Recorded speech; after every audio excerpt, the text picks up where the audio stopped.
أعوذ بالله السميع العليم من الشيطان الرجيم بسم الله الرحمن الرحيم الحمد لله رب العالمين وبه نستعين وصلى الله على محمد وعلى الطاهرين وعلى الله أعدائهم أجمعين من الآن إلى قيام يوم الدين آمين رب العالمين.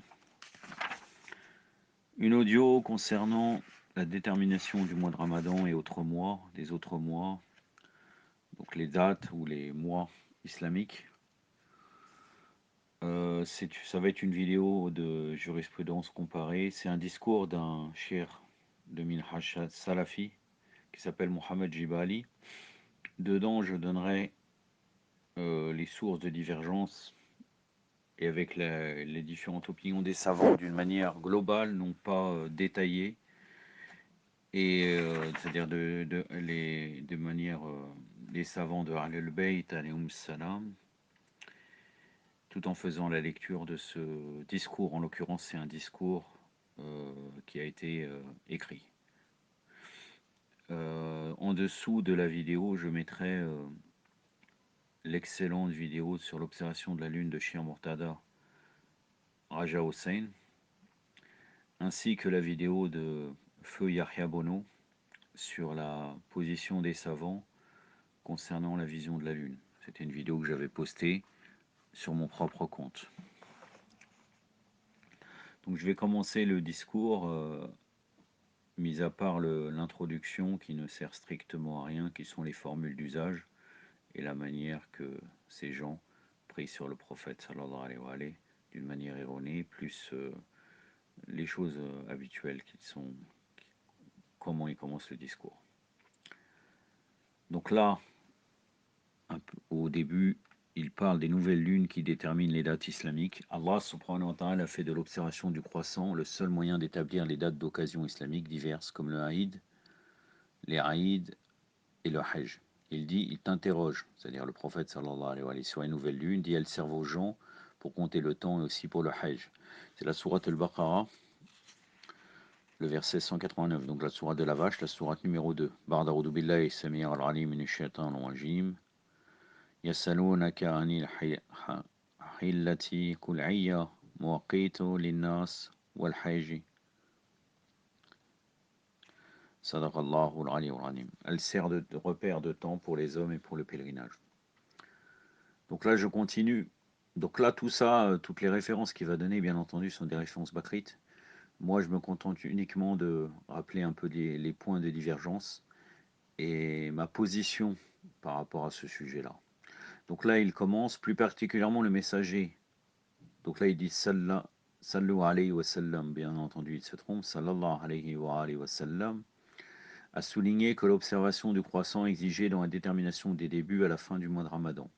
Un grand nombre de compagnons a rapporté que le prophète sallallahu alayhi wa sallam, je rectifie, a dit jeûnez quand vous voyez le croissant.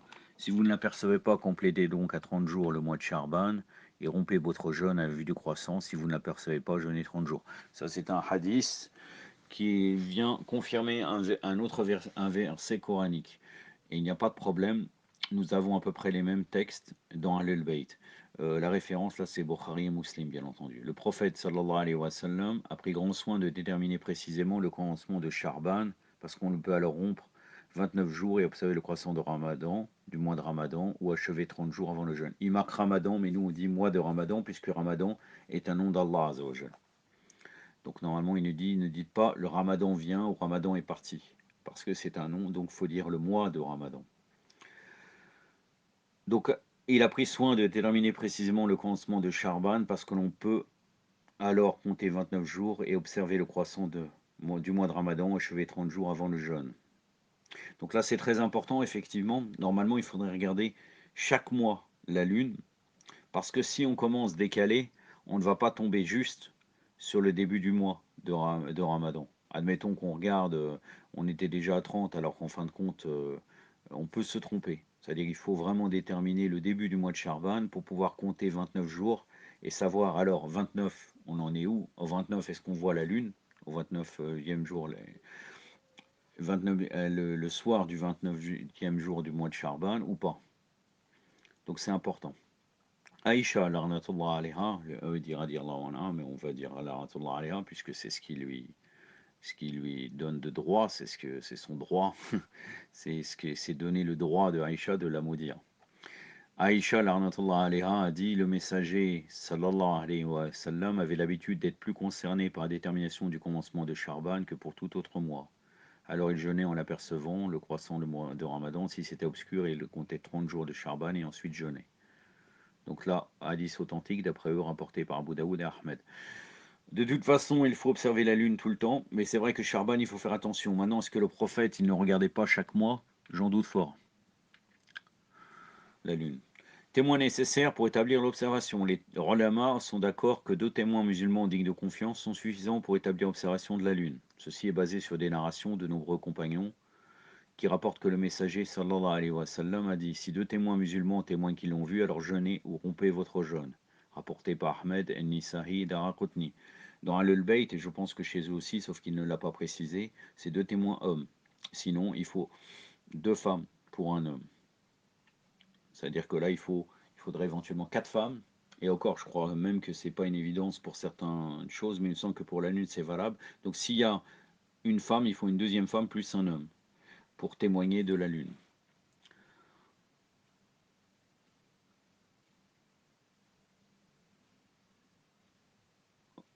Dans la théorie, c'est 2 témoins musulmans, effectivement. Donc là, ils vont appeler les ulama, ils vont dire voilà, on a vu la lune dans notre région. Maintenant, dans les faits, même chez Ahlul Bayt, malheureusement, si on appelle le bureau d'un marja, par exemple, s'il n'a pas ses observateurs attitrés, je doute fort qu'il acceptera notre témoignage. À la Koléhal. Beaucoup de savants pensent même que le témoignage d'une seule personne digne de confiance peut être accepté comme une base pour déterminer le commencement du mois. La preuve est qu'Ibn Omar, Larnatullah alayhi, a dit: les gens cherchaient le croissant du mois de Ramadan, j'ai informé le prophète sallallahu alayhi wa sallam que je l'avais vu, il a donc jeûné le jour suivant et ordonné aux gens de jeûner. Ça c'est valable pour Dou Shahadatain, j'ai oublié comment il s'appelait, le fameux compagnon, que lui son témoignage valait pour 2. Mais en réalité, il faut toujours que ça soit n'importe quel compagnon, sauf bien sûr l'imam Ali alayhi salam, qui lui est totalement avec la vérité, ça ne peut pas.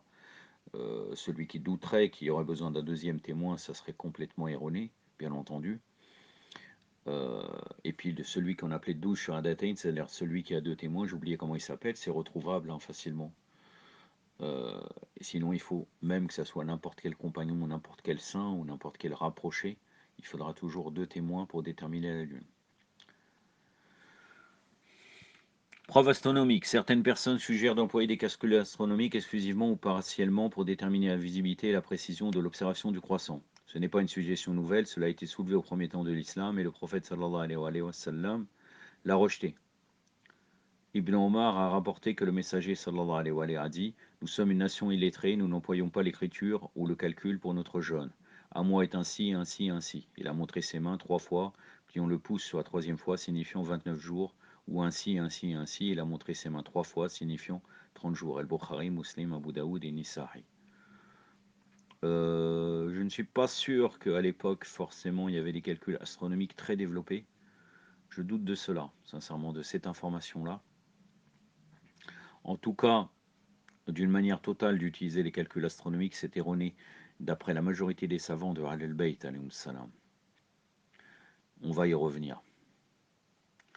Nous sommes une nation illettrée, ça voudrait dire quoi? Ça voudrait dire que, en fait, nous devons rester ignorants, en fait. Ça veut dire que nous sommes une nation illettrée, qu'est-ce que ça veut dire? Tout en sachant que le prophète sallallahu alayhi wa sallam, dans le premier verset coranique qu'il est dit, il lui dit Iqra. Et après de Nour, après la deuxième sourate, c'est Al-Qalam, Nun ou Al-Qalam.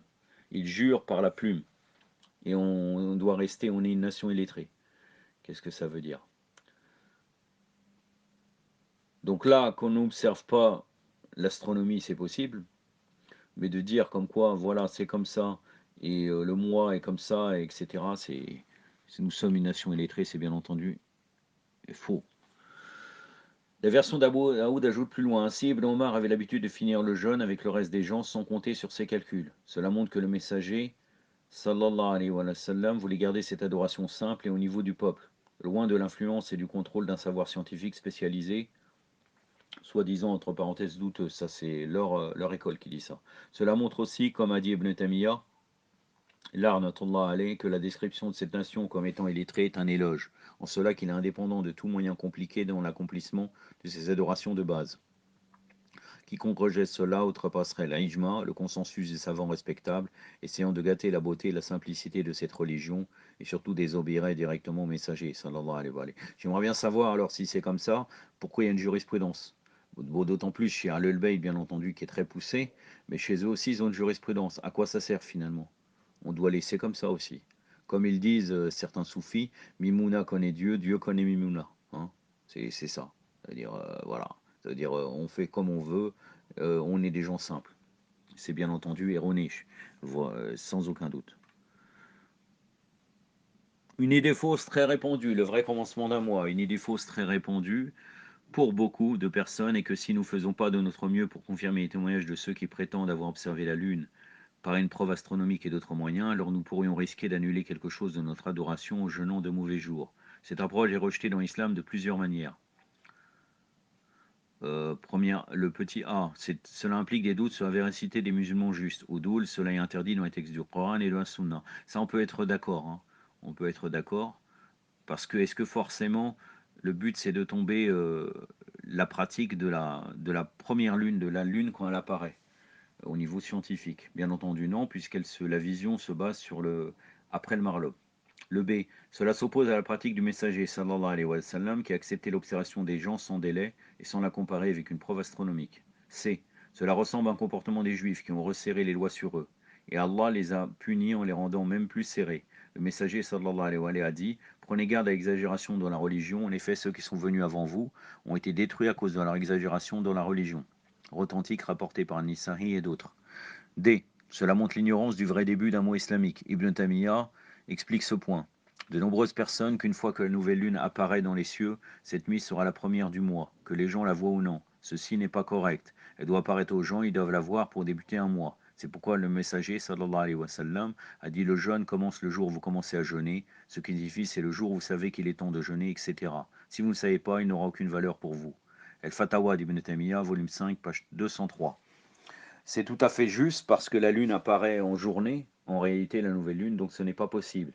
Il faut un moyen de déterminer le début du mois qui soit un moyen pour tout le monde. Ça veut dire que la personne, si elle n'a pas le calcul astronomique, elle pourra aussi voir la Lune. C'est pour ça qu'on observe, qu'on se base sur la vision. Parfois, si on regarde au niveau du calcul et au niveau des éphémérides, on pourra voir que la Lune, elle apparaît 2 jours avant le véritable début du mois. C'est-à-dire le moment où puisque le véritable début du mois, il faudrait que la Lune a un coucher de Lune après le Marlowe. Généralement, dans le premier jour du mois, elle se couche peut-être 45 minutes, 30 minutes après le Marlowe. Et là, on va regarder elle a combien de pourcents. Et si effectivement elle a un pourcentage qui est très bas, même selon les applications, elle ne pourrait pas être visible. Mais à ce moment-là, c'est là qu'on regarde, au moment où elle sera visible après le Marlowe. Ou bien qu'elle a un coucher de lune après le Marlowe. Donc là, cet avis donc, de Ibn Taymiyyah dit, cet avis, donc là, l'avis de Ibn Taymiyyah, il est dit après par celui qui fait le discours, cet avis est clarifié par ce hadith. Abu al-Bortori a dit: nous sommes allés à la Umrah et nous avons vu le croissant du mois de Ramadan à Datul Rayaq. Il semblait avoir 2 ou 3 nuits. Plus tard, nous avons rencontré Ibn Abbas et lui avons mentionné cela. Ibn Abbas nous a informé que le messager d'Allah, sallallahu alayhi wa sallam, a dit: Allah a mis l'observation du croyant comme indication du mois de Ramadan. Ainsi, le mois de Ramadan commence la nuit où vous le voyez. Si c'est obscur, achevez donc le compte. Apporté par Muslim. C'est tout à fait juste, cela, sauf bien entendu si on cède du calcul astronomique. Mais que faire si ceux qui ont prétendu la nouvelle lune mentaient ou se trompaient? Tant qu'ils sont des musulmans apparemment acceptables et dignes de confiance, alors nous devons suivre leurs témoignages et jeûner ou rompre le jeûne. Nous n'avons absolument aucun droit de le rejeter sans une preuve définie. L'application des moyens qui se conforment à la sunna, comme décrit ci-dessus. S'il s'avère qu'ils mentaient, alors le péché sera pour eux seulement, et nous serons toujours, Inch'Allah, récompensés pour notre attachement à la sunna. Je suis mitigé sur ce point. Mais en fait, si c'est des musulmans extérieurs et normalement dignes de confiance. Sinon, s'ils sont des menteurs, leur témoignage n'a aucune valeur, bien entendu.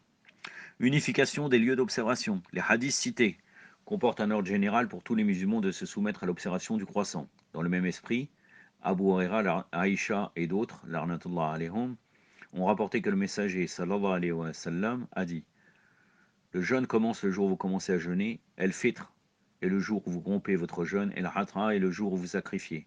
Authentique rapporté par Abu Daoud et Tirmidhi et d'autres. Ainsi, quand la lune est aperçue n'importe où, quand la lune est aperçue n'importe où sur la terre, par au moins un musulman digne de confiance, cela signifie que toute la Umrah l'a aperçu. Oh, la Ummah l'a aperçu. Un musulman digne de confiance. Alors qu'on parle de deux témoins normalement. Ça, c'est une contradiction. Cela, comme indiqué dans les hadiths cités, tous les membres de la Ummah doivent observer le nouveau mois si l'information leur arrive dans un temps raisonnable pour pouvoir agir en conséquence. Ça, pour ceux qui croient à Wadatul Ufuq. Mais en réalité, Sayyid al-Khoui, par exemple, rahmatullah alayh, dans nos savants, croyaient à Wadatul Ufuq. Mais je me pose même la question si finalement, à l'époque déjà, est-ce qu'ils avaient les informations du monde entier? Peut-être. Est-ce qu'il y avait des musulmans, beaucoup de musulmans au Brésil, par exemple? Au Brésil, il y a énormément, il y a une grande communauté, et généralement, c'est en Amérique du Sud que nous voyons la Lune en premier. Je n'ai pas souvenance, et je ne sais pas, je n'étais pas à cette époque, mais il me semble qu'en règle générale, ils faisaient en même temps que les autres chiites. Donc, qu'est-ce que ça veut dire? Si on croit à Wadatul Ufuq, notamment même comme Shir Mohammed Sanad, par exemple, aussi, il croit à cela, on devrait commencer, même pas seulement, c'est-à-dire on se dit pas, voilà, on est en France, on regarde l'Irak et l'Iran. Non, on regarde l'endroit où il a pu être vu en premier. Et parfois, il y a un grand décalage avant qu'elle soit visible pour nous. Et dans ce cas, on commence toujours à peu près 2 jours, une journée, voire 2 jours par rapport à l'endroit où on est. Une journée généralement, avant même que l'Iran, l'Irak, etc. Mais moi, je ne pense pas que ces gens qui croient y avoir des faux, qui ont défendu cette opinion au niveau de la jurisprudence, commençaient une journée avant. Ça, c'est une contradiction, mais quoi qu'il arrive, Wahdatul Ufuq veut dire cela. L'unicité dans l'horizon. L'unification des lieux d'observation, comme il est dit. Donc là, celui qui écrit l'article ou le discours, normalement c'est un discours, comment il a commencé, mais bon. Qu'est-ce qu'il est dit? Il dit un grand nombre, différents matelas, position de naissance de lune. Un grand nombre de gens interprètent mal la narration suivante de Koreib. Koreib a rapporté Koum al-Fadl bint al-Reis, l'a mentionné en mission chez Muawiyah, l'arnatullah alayh, à Damas. Il accomplit sa mission et était toujours dans le Sham, quand débuta le mois de Ramadan. Il vit la nouvelle lune vendredi soir et retourna alors à Al-Médina, arrivant là-bas vers la fin du mois. Il rencontra Ibn Abbas, donc la fin du mois de Charban. Ah non, vers la fin du mois, le mois de Ramadan. Il rencontra Ibn Abbas qui lui demanda quand était l'observation de la nouvelle lune de Ramadan dans le Sham. Koraïb a dit: nous l'avons vu la nuit de vendredi. Ibn Abbas demanda: l'as-tu vu de toi-même? Koraïb répondit: oui, je l'ai vu, et les gens aussi. Donc ils jeûnèrent, et Muawiyah jeûna aussi. Sur quoi Ibn Abbas a dit: mais nous l'avons vu la nuit de samedi. Et soit nous continuerons à jeûner 30 jours, soit nous la verrons, la nouvelle lune de Shawwad. Koraïb demanda: n'acceptes-tu pas l'observation de Muawiyah et son jeûne? Ibn Abbas répondit: non, c'est comme le messager nous a commandé, rapporté par Muslim. Donc là, et ça existe aussi, il faut savoir qu'il y a aussi un avis qui parle qu'en fait, si on revient dans les temps anciens, on se base sur la vision à l'œil nu. Et en réalité, la distance pour avertir les gens autour, c'est la distance de quelqu'un qui va avancer pendant 24 heures en cheval. Ça ne dépassera pas. C'est-à-dire que quand on parle des gens tout autour qui pourraient éventuellement voir, pour avertir les gens, ça ne dépasse pas 24 heures, puisque 24 heures, nous arrivons à un autre jour. Donc en fait, là, c'est vraiment la vision locale. Et là, d'ailleurs, ce hadith confirme cette vision locale, puisque Muawiyah l'aurait vu avant, et en fait, Ibn Abbas ne s'est pas basé sur ça. Et ça confirme, mes frères, mes sœurs, que cette position existe, bien entendu. Même dans Ahlul Bayt, ça existe, cette position. Pour dire qu'il y a différentes opinions, il faut revenir sur le savant qu'on nous suivons, ou bien essayons de faire un ijtihad. Mais il faut revenir vraiment sur la vidéo du Cheikh Mortaza Raja Hossein et aussi la vidéo de Yahya Bono que je mettrai en dessous pour plus de précision. Et Yahya Bono d'ailleurs parle de moins 8 ou 9 positions différentes concernant la vision de la Lune. Et qu'est-ce que ça veut dire, même la vision à l'œil nu? Il y a plusieurs interprétations. Est-ce que c'est à la lunette? Est-ce que c'est à l'œil nu? Comment ça se passe? Est-ce qu'on peut s'aider du calcul astronomique? À pouvoir parler de ce hadith, Shir al-Islam, comment on pourrait dire? Shir al-Jahiliya en vérité, Ibn Taymiyyah, alors en attendant aller, conclut. Pour résumer, une personne qui apprend l'observation de la lune attend afin de pouvoir l'utiliser pour jeûner, rompre son jeûne ou sacrifier. Doit le faire. Les textes de l'islam et les récits des salafs indiquent cela. Limiter cela à une certaine distance au pays contredira à la fois la raison et la charia. El-Fatawa, volume 5, page 11. Donc voilà, si on apprend d'ici là, donc c'est pour lui, là, ça ne serait pas la vision locale. Si on apprend d'ici là qu'à telle région, ils auraient jeûné, on doit suivre le premier jour de jeûne selon eux. L'imam Shawkani cita ce hadith de Quraib et mentionna les différentes conclusions auxquelles les ulama étaient parvenus par l'étude de ce hadith. Il a alors fait des remarques comme suit. Vous devez savoir que la preuve acceptable est dans ce que Ibn Abbas a rapporté explicitement du messager, sallallahu alayhi wa sallam. Ce n'est pas dans son ijtihad que les gens ont essayé d'interpréter, auquel il fit référence en disant c'est comme le messager d'Allah, sallallahu alayhi wa sallam, nous a commandé. Sa transmission directe du prophète est celle que Al-Bukhari, Al-Muslim et d'autres rapportent et qui est ne jeûnez pas avant que vous voyiez le croissant et ne rompez pas le jeûne avant que vous ne voyiez. Cela ne s'applique pas à un endroit particulier, mais une adresse générale à tous les musulmans. Ainsi, ceci est clairement une preuve qu'une observation à un endroit lie les gens dans d'autres lieux. C'est ainsi car lorsque les gens musulmans ont un lieu particulier la voient, cela signifie que tous les musulmans l'ont vu.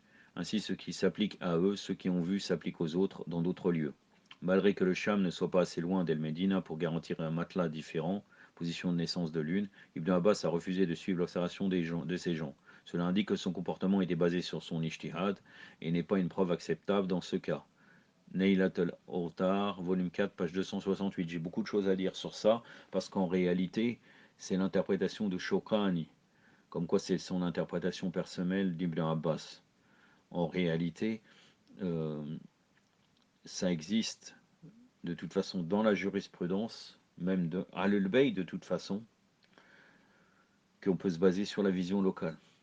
Après, quand on parle de la position qu'on serait dans la même horizon, là c'est pour les pays qui seraient dans la même horizon, c'est-à-dire qui auraient les mêmes horaires que nous, au niveau pratiquement des heures de salat, ou bien sinon, c'est-à-dire là à l'ouest. Mais à l'ouest, ça ne nous concerne pas, parce que pour la France par exemple, on n'a rien, on n'a que l'océan.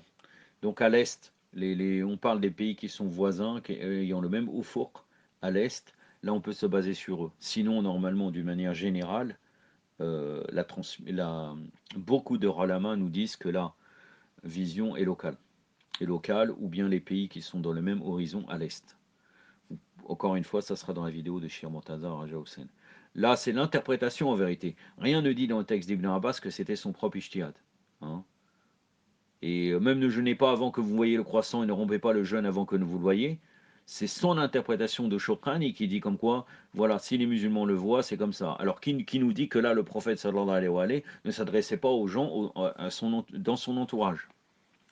Sederq Hassan Khan, un des plus grands savants du sous-continent indien, a dit si les gens voient le croissant à un lieu, les gens d'autres lieux doivent se soumettre à leur observation. Ceci est basé sur un hadith qui montre le début et la fin du jeûne à l'observation du croissant. C'est un hadith concerne toute la communauté musulmane.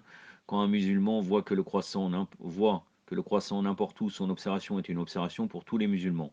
Il ne serait pas correct de contester cela avec le hadith de Quraib dans le Sahih Muslim, parce qu'Ibn Abbas n'y a pas déclaré que le prophète sallallahu alayhi wa sallam leur a commandé de ne pas suivre l'observation d'autres lieux. Et Rodwatun Nadiya, volume 1, page 224. Entre parenthèses, je sais bien que chez eux, de toute façon, on parle de sunna du compagnon. Est-ce que la sunna du compagnon serait en contradiction avec le prophète sallallahu alayhi wa sallam? Apparemment oui, mais pourtant c'est légal de suivre Ibn Abbas.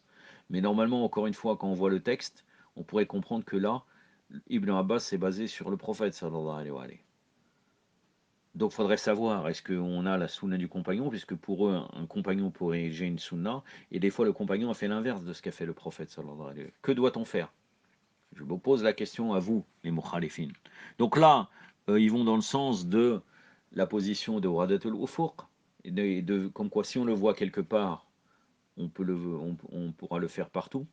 À cet égard, Mohammed Nasiruddin al-Albani, le grand muhaddis, a dit les matelas, les positions d'apparition de la lune sont relatifs. Ils n'ont aucune frontière définie que les gens peuvent distinguer et auxquelles ils peuvent se référer.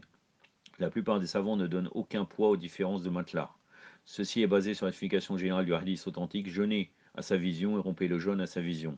Ceci est la vérité, aucun autre ne peut être accepté. On ne peut pas discuter cela avec le hadith d'Ibn Abbas. Il peut être même meilleur de dire que le hadith d'Ibn Abbas concerne ceux qui suivent l'observation de leur localité et plus tard pendant Ramadan apprennent que le croissant a été aperçu ailleurs un jour plus tôt. Donc là, il confirme que le hadith d'Ibn Abbas concerne de la localité, ça c'est tout à fait vrai, mais comme quoi après ils auraient appris pendant le mois de Ramadan que la lune a été vue ailleurs, donc ils changeraient. Ça reste une interprétation qui, pour moi, est tirée par les cheveux. Dans un tel cas, ils continueraient à jeûner avec les concitoyens jusqu'à ce qu'ils complètent 30 jours ou ne voient leur propre croissant.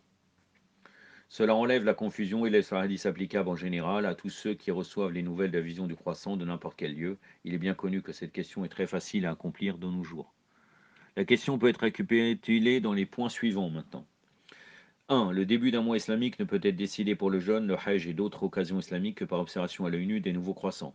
Là, on pourrait être d'accord, même si il y a des gens qui utilisent le calcul astronomique, il faudrait revenir sur cela pour être aidé. Hein, le calcul astronomique pour savoir à quel moment on peut regarder après le maralobe. 2. La preuve astronomique ne peut pas être employée pour établir l'observation de la Lune ou vérifier ou évoquer l'observation des musulmans dignes de confiance. La preuve islamique d'une manière indépendante, ça c'est tout à fait vrai. 3. Une fois que la nouvelle Lune est aperçue n'importe où sur la Terre, les gens en tout autre lieu qui apprennent son observation dans un laps de temps raisonnable afin d'être capables d'utiliser leur agir en conséquence. Ça pour ceux qui croient avoir de tout le l'unicité dans l'horizon partout. Mais dans les faits, en vérité, personne ne le fait. À mon humble avis, on pourrait vérifier, mais sincèrement, on défend des fois cet avis, mais ils ne le font pas. Quatrièmement, un mois commence quand on voit la nouvelle lune, que cela arrive avant ou après ou au moment de son observation.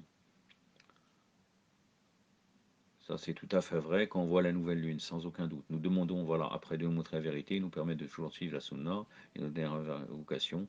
Et alhamdoulilah al-Rabbil Alamin, c'est un discours qui a été fait en 1413 de Charban, le février 1993. Aktafi ibad al-Qadr, wa sallallahu ala Muhammadin wa atrati wa tahirin, wa salamu alaikum wa rahmatullah.